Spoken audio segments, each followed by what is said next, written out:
United States, we celebrate Thanksgiving every November. The very first Thanksgiving was celebrated by the Pilgrims and the Native Americans quite a long time ago. Those Pilgrims crossed the Atlantic Ocean in a ship called the Mayflower in 1620. I'm Laura, and I'm going to show you how to make a Mayflower out of paper and cardstock. To make this project, you'll need the Mayflower printable, which you can purchase from my Etsy shop called Fanfaron. After you purchase it, it will be available for you to download to your computer, and you'll be able to print it and get started.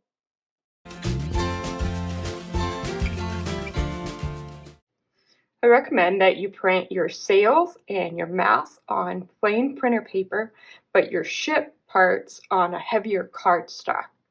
If you don't have that heavier cardstock, use your normal paper, but find yourself some type of cardboard, lightweight like a cereal or a crackers box, and you're going to cut some of that out and glue it to the bottom of the ship later so that the weight of the sails doesn't knock the ship over.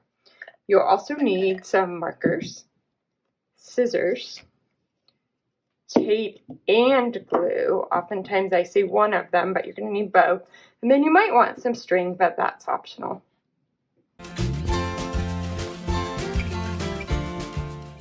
First thing to do is to color your ship, and you might find it helpful to look up pictures of Mayflower 2 to help you color.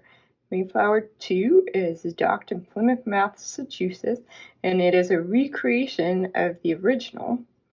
One thing that I learned when I was looking at Mayflower 2 is that the Mayflower was actually pretty colorful. I just imagined it to be a brown wooden ship, but back in the 1600s, when the Mayflower sailed, they painted the ships very colorful so that they could recognize them from a distance out on the water. This is the stern of the Mayflower, or the very back, and we think that the Mayflower maybe had a Mayflower carved into the stern of the ship. So I left this little triangle here for you to go ahead and draw a flower and some leaves. The Mayflower is also known as a hawthorn flower, which is a type of tree. I'm going to leave my sails white, though the Mayflower sails might have been a bit more of an off-white color. And I'm going to color my mast a real quick brown with a crayon. You don't need to color the whole thing if you choose to do this, because it's going to get rolled up into a circle. I'm just going to color about half of it, because you probably won't see the rest.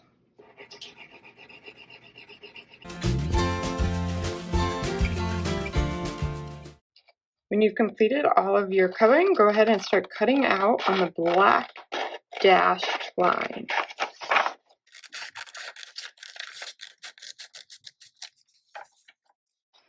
I'm cutting out the bottom of the ship right now, and you can see that there's a couple of holes here.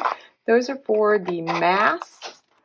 Go ahead and wait on that, because there's two different sizes there. And you're going to want to roll your mast up before you cut out the holes so that you get the right size. This right here is the starboard bow, which means that if you're standing in the Mayflower facing the front, this is one of the front pieces, but it is on the right. And you don't have to worry about cutting off the title, because it does say on the little tab that you're going to glue on what it is. On the bottom here, I find that it is easier just to cut straight across and then go back and cut in between the tabs. They're going to get glued to the bottom of the ship.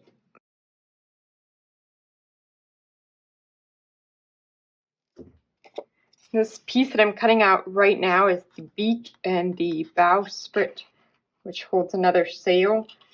If you are doing this with younger students, I would skip this part just to make it a little bit easier, a little less to assemble. But if you are doing it with older students, why not include it? And you're going to see both sides of this part, so you may want to color that with your brown crayon if you colored it at all.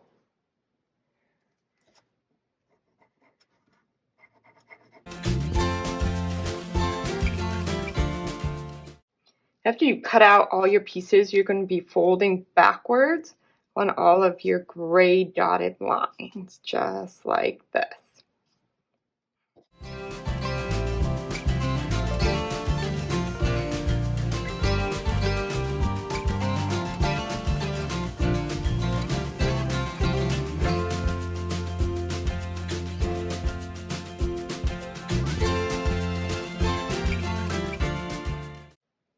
Let's begin with the mast. These two pieces are the same size. They are the foremast and the main mast. So I'm going to glue one of them right here and match up my brown part. That's going to be my foremast. And then right here will be the tallest one in the middle of the ship, which is the main mast. Gotta match up my browns again. I'm going to start with the mizzen mast, which is in the back, and I want to make it into a roll, a cylinder. So I can do that easily by rolling it around a marker. And some of you might have thicker markers. What I like about these is that they stick together, so they'll be a little bit longer to help you roll. So just going to start rolling and have some pieces of tape ready.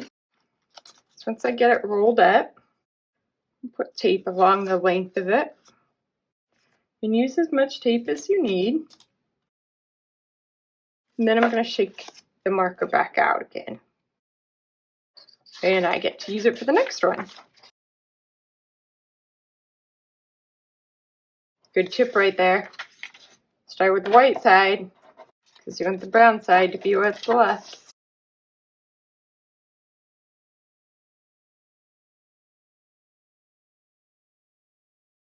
My glue came unstuck. That's a problem.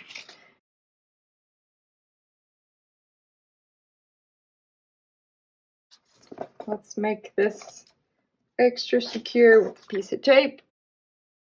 I'm finding that if I lift this up instead of keeping it on the table, I'm actually able to roll it a little bit easier.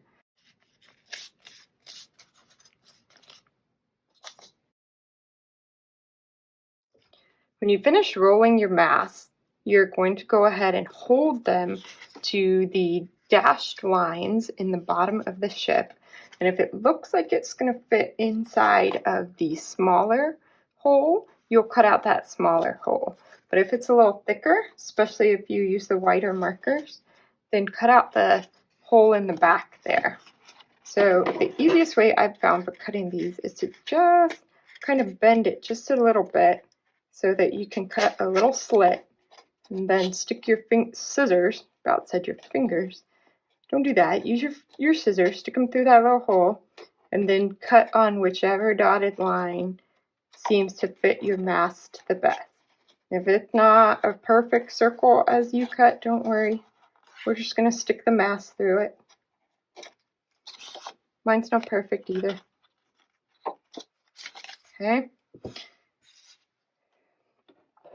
Now we're going to get our masts ready to go through the hole, because eventually they're going to do this. But we're not going to put them in until we have the ship assembled. So to get them ready, you're going to look at the bottom. And let's see, there's I put it together. I'm going to cut about 1 inch up in 3 different places that are hopefully about the same size. Let's see.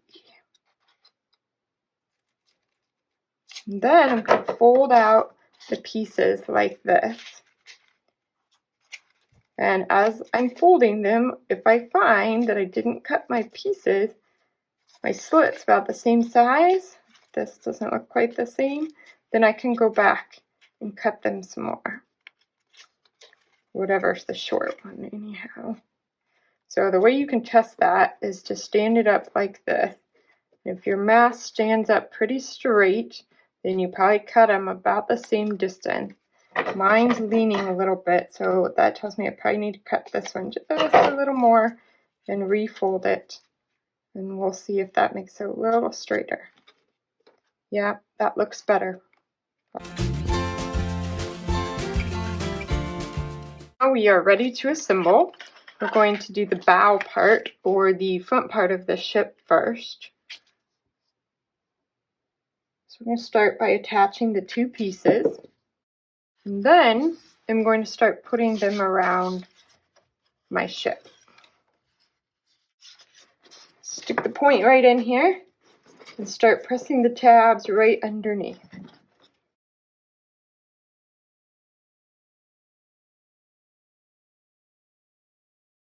And now for this side.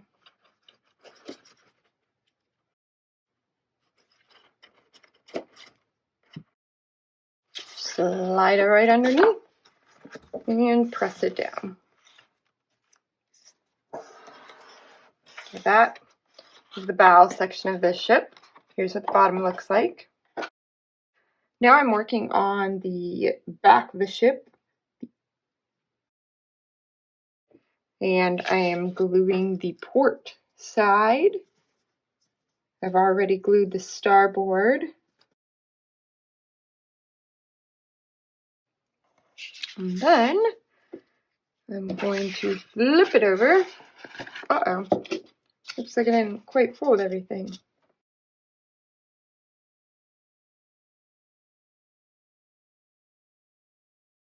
Glue on the tabs and slide them under again.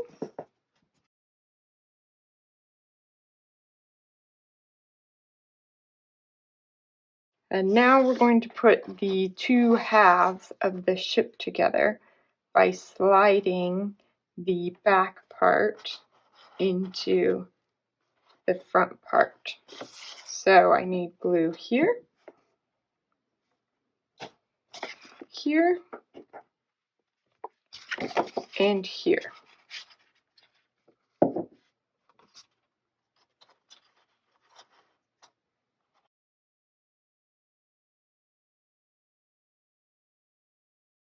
Might have gone a little too far there, actually. Try to back it up. And then here I seem to have a tiny bit of overlap that I might just want to trim there. Okay, I have my ship put together. If your ship is paper, this is where you want to use your extra cardboard. Go ahead and put it on the cardboard and use a pencil or a colored pencil, whatever, and trace around the edges of your ship, the Mayflower, and cut that out. Again, if you are using cardstock like I am, this is not necessary. Now, let's put the sails on. Let's start with the back sail, the mizzen-mast. I'm going to push it through the hole in the bottom. Make sure it stands up fairly straight. And then I'm going to turn it over and tape. See if I can turn it all the way for you. Not quite. Too close to the camera. I'm just taping each of those tabs down. And I'll check how it did. There we go.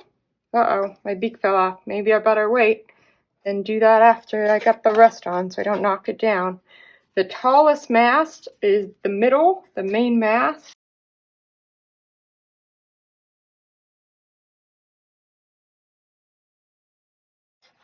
And then the foremast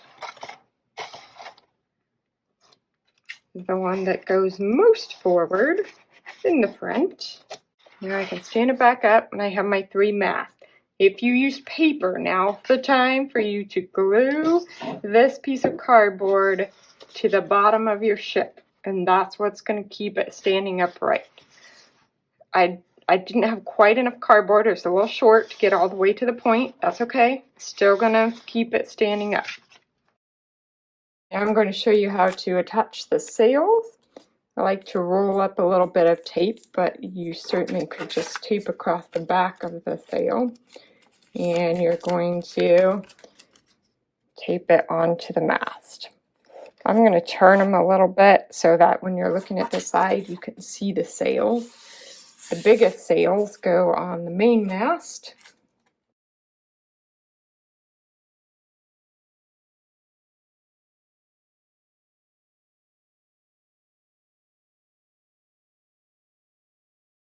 I'm going to reattach my beak since I accidentally knocked it off when I was